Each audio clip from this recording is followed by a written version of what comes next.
Cory Booker was the mayor of New York from 2006 to 2013. Yes, well, Newark, not New York. Don't get Bloomberg mad at me. I'm sorry about that. I don't know why I did that. That's all right. We're going to get to Amazon in a bit, but there's a lot of pressing things going on right now. First of which being, are we going to be looking at another government shutdown next week? I really hope not. Everybody who knows what's going on in our country knows that there's a wide bipartisan pathway forward to make sure that we deal with immigration, which is probably one of the greatest economic opportunities our country has. Most people don't know that from new business starts to innovation to just growing our economy, immigrants are critical. So I think that folks understand that and will create a balance between protecting our borders, which we need to do, but also making sure that American vibrancy retains.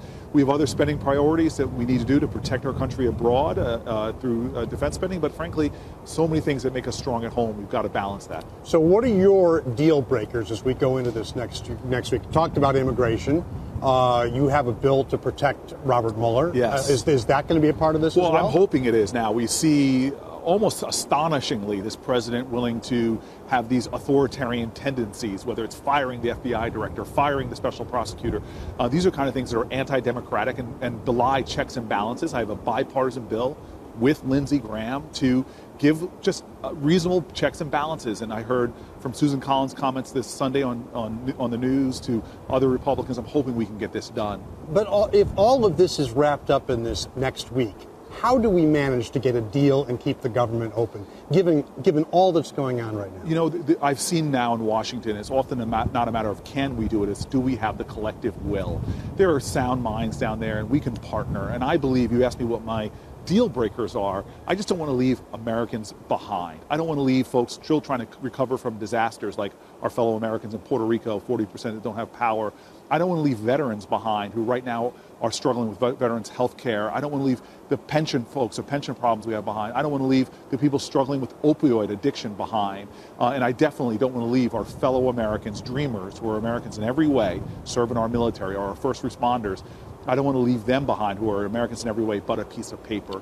So those are my sort of deal breakers. There's a lot of heat going on in Washington right now. No heat here today, but right, exactly. A lot of people talking past each other. You had a pretty well publicized run-in with the Secretary of Homeland Security in the midst of all of this.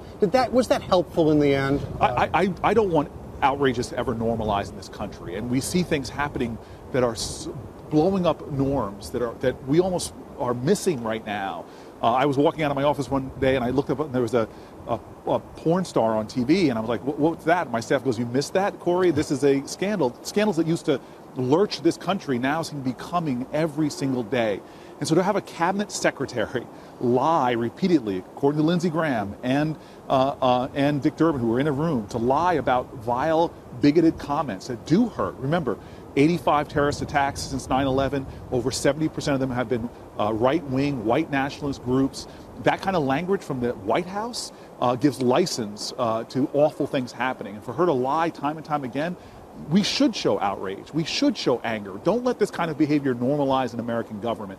But that doesn't undermine what things getting done. I just got a great bill attached to the tax bill with Tim Scott that creates opportunity zones in low-income areas to create investment for places like Amazon. Let me quick ask you about Amazon, because we're tight on time. What is the case here? And $7 billion in incentives for a company with $140 billion in revenues, not corporate welfare? No, not at all. Look, Amazon could help to transform the story of American inner cities. This is one of those cities that in the middle of a transportation superstructure, major colleges and universities. Newark's already attracted Panasonic and other companies. Hey there, thanks for checking out CNBC on YouTube. Be sure to subscribe to stay up to date on all of the day's biggest stories. You can also click on any of the videos around me to watch the latest from CNBC. Thanks for watching.